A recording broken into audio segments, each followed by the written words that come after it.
지금부터 한 10년 전쯤 이렇게 되었던 것 같은데요.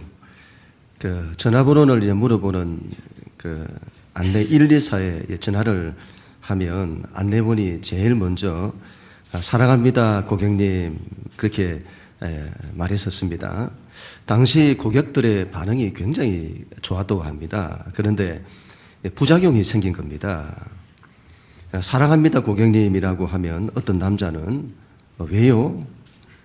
이자친구 있는데요? 이렇게 말하기도 하고, 어떤 분은 먹고 살기도 힘들어 죽겠는데 무슨 사랑이냐고 화풀이를 하시는 분들도 계시고, 또 어떤 분은 그렇게 사랑하면 나랑 사귀자고 성희롱을 하시는 분들도 계시더랍니다. 그래서는 이제 그게 폐지가 되고, 그 다음에 행복하세요, 고객님. 그렇게 바뀌었다고 합니다. 그 다음은 반갑습니다, 고객님. 그렇게 바뀌었다고 합니다. 최근에 조사를 한번 했더니 가장 기억에 남는 인사말이 뭐냐고 했더니 사랑합니다, 고객님이라고 하는 그 인사말이 가장 기억에 남는다고 하는 거죠. 그래도 가장 듣고 싶어 하는 게 사랑합니다라는 그 말이라는 겁니다. 그래서 다시 여러분 이 인사말이 부활을 하고 있다고 합니다. 오늘 그 기념으로 우리도 한번 옆에 계신 분들과 함께 인사를 한번 하도록 하겠습니다. 밝은 미소를 한번 지으시면서 사랑합니다, 고객님. 이렇게 한번 해서.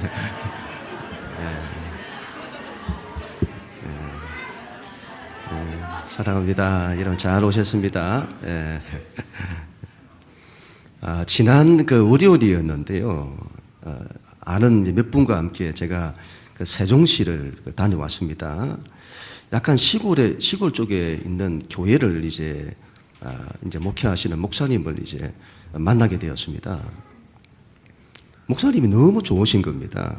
사람도 좋으시고 아주 인품이나 모든 게 인격적이시고 너무 편안하신 겁니다. 근데 보기와는 다르게 그 젊었을 때 그렇게 고생을 많이 하셨다고 해요. 이 공황장애 그리고 폐소공포증 이런 걸 너무 심하게 앓으셨다고 합니다. 일상이 안 될 정도로 조금 좋아지는가 싶었는데 결혼을 했는데 결혼하자마자 그 증상이 더 심각하게 이렇게 일어나가지고 결혼이 거의 깨어질 상황까지 되었다고 해요.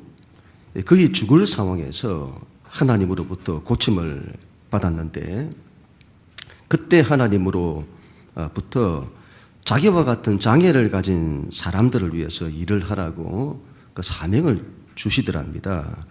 그래서 그분이 그때부터 이제 공황장애나 폐소공포증이 있는 분들을 고치시는 겁니다.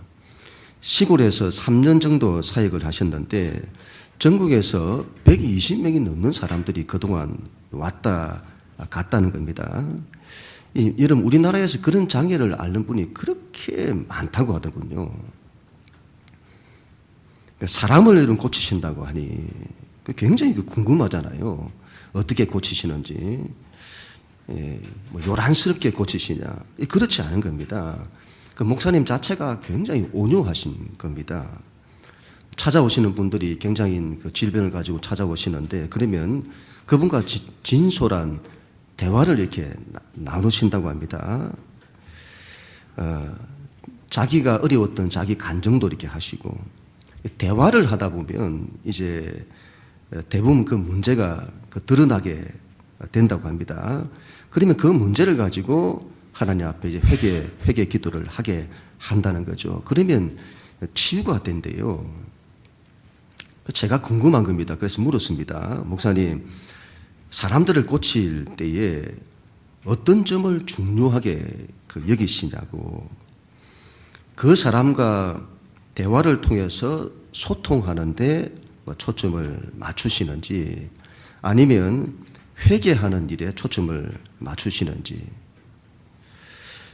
그 목사님 말씀이 그 사람과 소통하는데 초점을 맞추신다는 겁니다.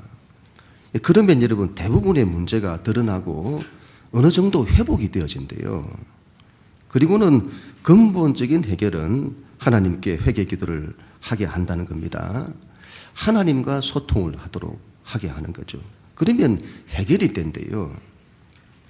그때 제가 크게 깨달은 겁니다. 소통이 중요하구나.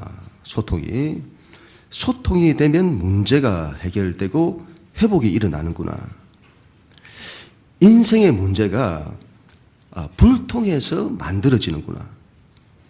사람과의 관계가 막힐 때 문제가 일어나는구나. 여러분, 가정에서 부부간의 문제는 어디서 일어날까요? 바로 불통에서 일어나죠. 부모와 자식 간의 문제는 지금 어디서 일어날까요? 불통의 문제죠. 불통. 소통이 안 되면 관계가 막히고 거기서부터 모든 문제가 생긴다는 겁니다. 세계적인 유명 인사들이 나와서 강연하는 TED, 테드라고 하는 그 단체의 동영상을 하나 제가 보게 되었는데, 하버드 대학 교수인 것 같습니다. 그 내용을 제가 좀 인용을 하도록 하겠습니다. 강연자가 이렇게 시작을 하는 겁니다. 여러분, 인생에서 무엇이 우리를 건강하고 행복하게 만들까요? 만약 여러분이 여러분의 미래를 위해서 투자한다면 어디에 시간과 에너지를 쓰시겠습니까? 젊은 세대에게 물었다고 합니다. 그들 인생에서 가장 중요한 인생 목표가 뭐냐고. 80% 이상이 부자가 되는 것이라고 답을 했다고 합니다. 그들 중에 또 50%가 또 다른 목표는 유명해지는 것이라고 답을 했다고 합니다. 이런 세상은 우리에게 그런 목표를 위해 더 열심히 일하고 더 노력하고 더 성취하라고 말을 합니다. 그것들을 추구해야만 한다고 세상은 우리를 압박한다는 거죠. 과연 여러분, 그게 우리에게 행복을 줄까? 그래서 사람들의 여러분 10대 시절부터 노년까지를 연구해서 무엇이 사람을 행복하고 건강하게 하는지를 연구를 했다는 겁니다. 하버드 대학이 역대 최장기간에 걸친 인생 연구를 한 겁니다. 무려 75년간 연구를 했다고 합니다. 남성 724명을 대상으로 그들의 인생을 추적했다는 거죠. 여러분, 대단한 연구죠. 여러분, 프로젝트를 10년 이상 하는 게 어디 있습니까? 그런데 무려 75년을 연구를 했다는 겁니다. 그 사람들이 자라서 다양한 직업의 사람들이 되었다고 합니다. 공장의 인부나 또 변호사, 또 벽돌공, 의사가 되었고, 그들 중 하나는 미국 대통령이 되었다고 합니다. 몇 명은 알코올 중독자가 되었고, 또 몇 명은 정신분열증을 얻었다고 합니다.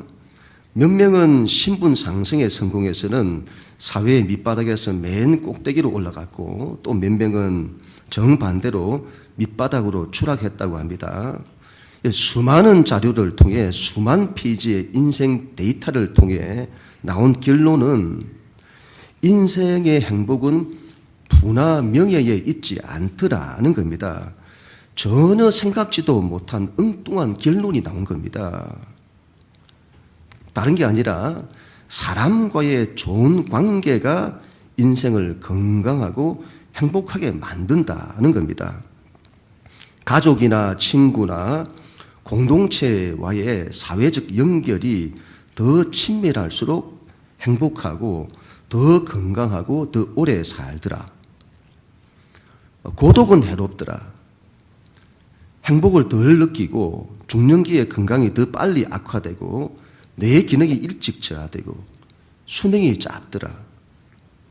불행한 것은 미국 사람 5명 중 1명꼴이 외롭다고 한다는 겁니다.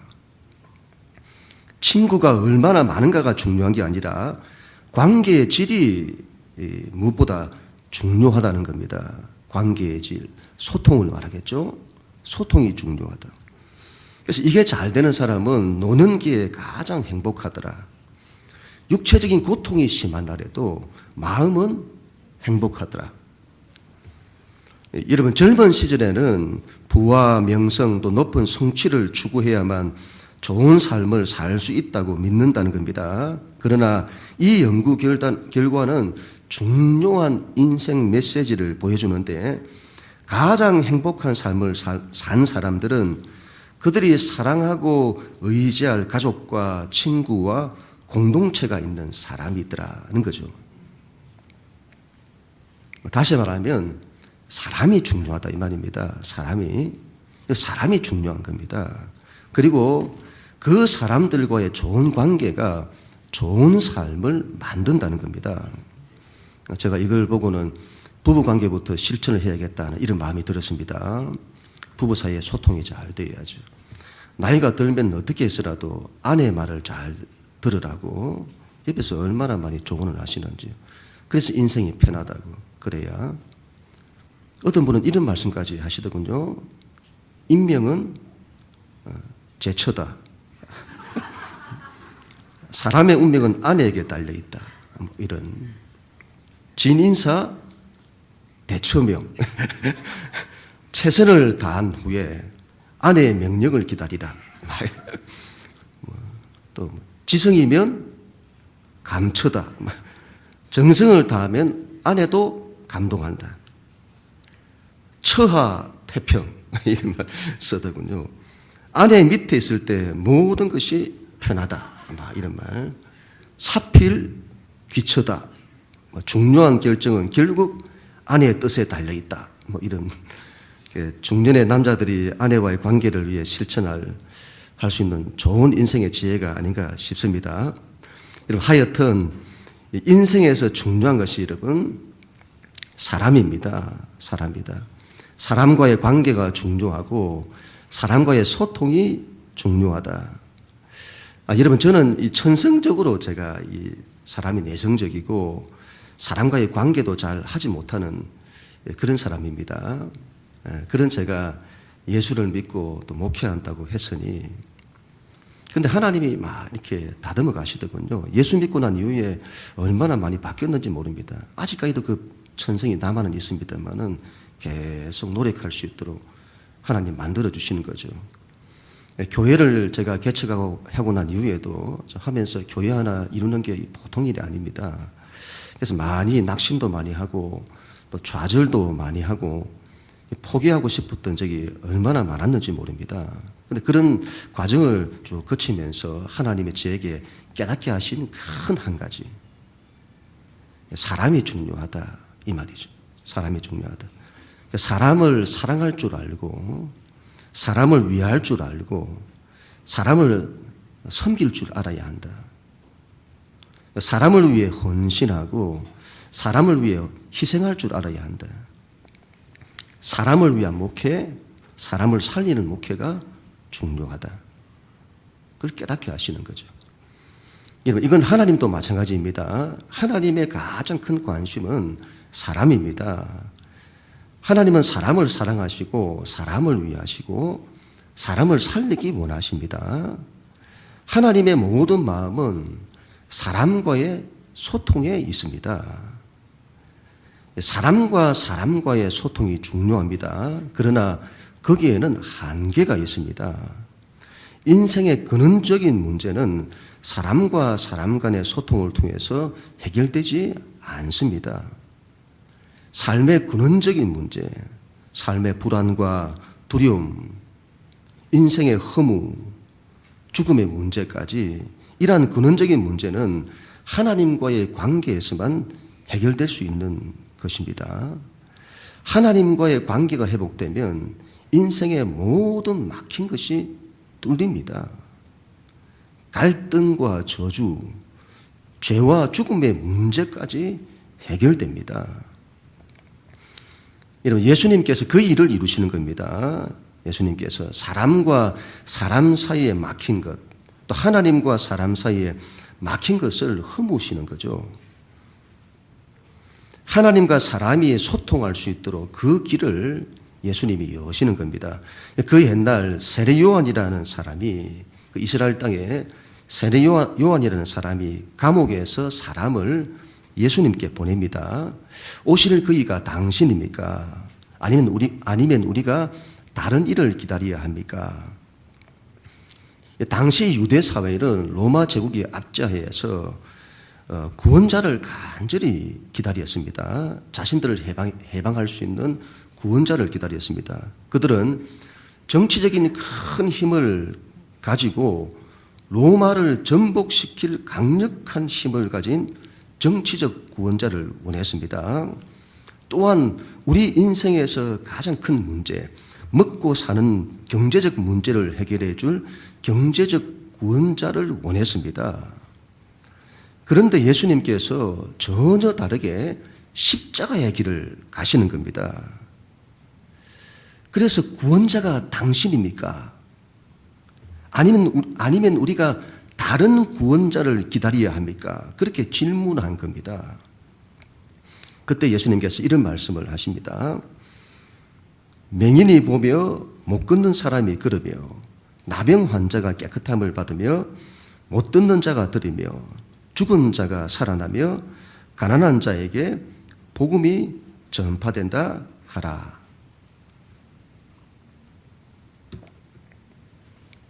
이 말씀은 예수님이 단순히 기적을 이루신다는 것을 말씀하는 것이 아니라 여기서 등장하는 맹인이나 또 못 걷는 사람이나 나병 환자나 못 듣는 자는 전부 정상적이지 않은 사람을 말합니다.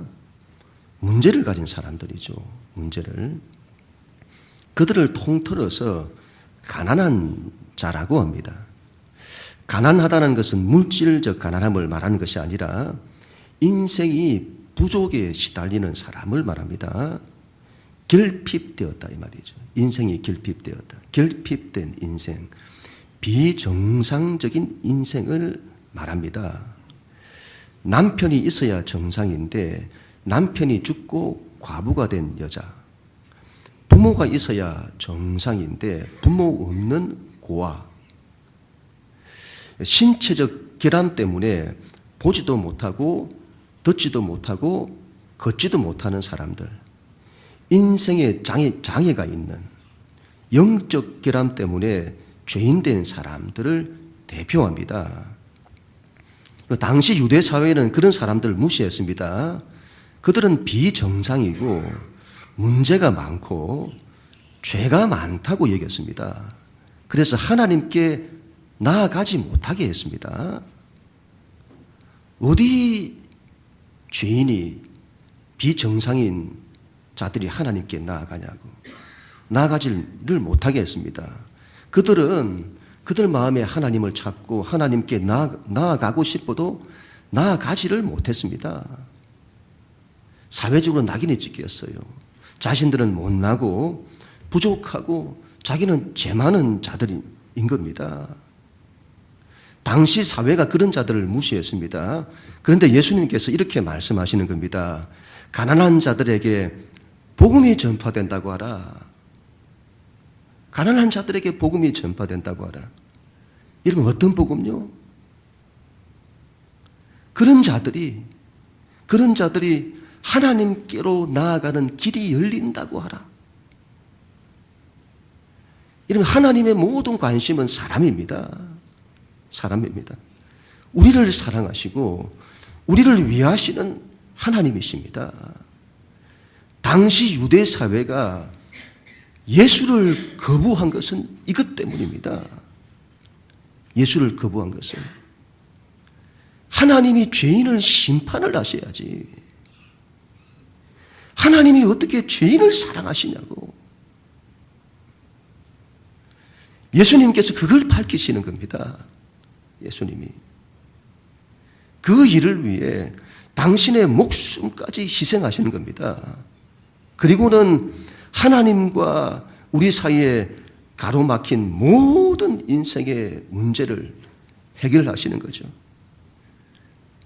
죄인을 사랑하시는 하나님이시다.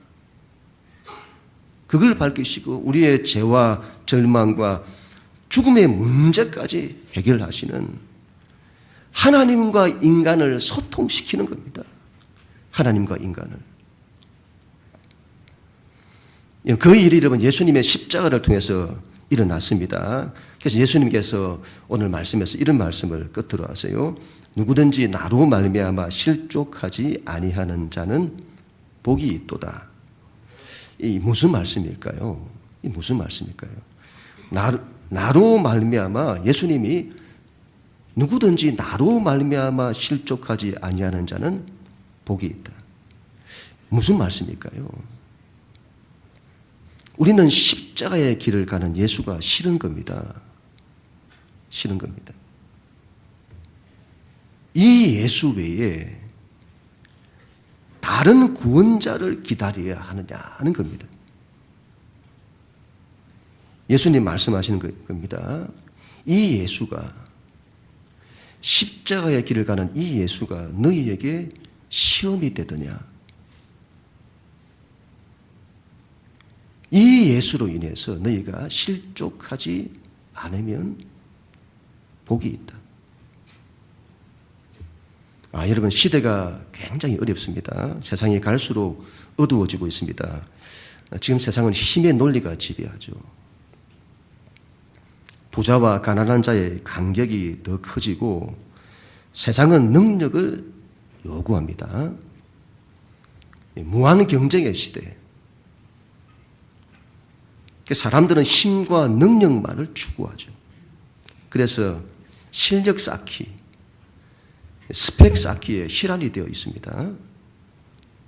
사랑과 정의와 공평이라고 하는 이 인류가 오랫동안 가져왔던 이 가치는 전부 진부한 옛것이 다 되었습니다. 돈이 여러분 최고라고 합니다. 결혼 대상으로 능력 있는 사람을 찾습니다. 이것이 여러분 세상의 보편적인 현상이죠. 그런 걸 아이들에게 가르치니 부모가 우리가 여러분 그 열매를 지금 따먹고 있는 겁니다. 가정마다 여러분 아이들 문제로 골머리를 앓고 있습니다.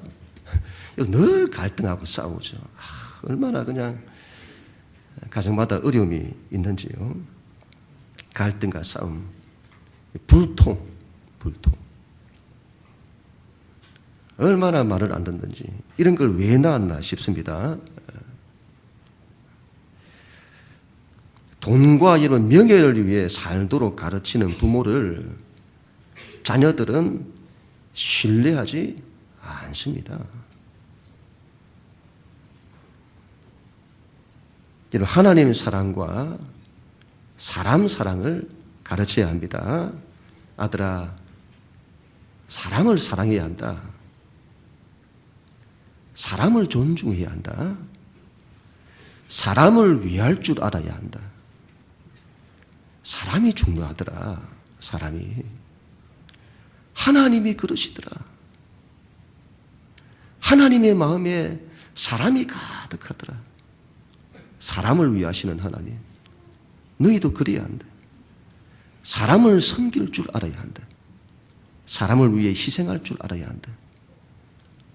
이걸 가르쳐야 될 줄로 믿습니다. 그래야만 이 자녀들의 인생이 바로 설 수 있습니다.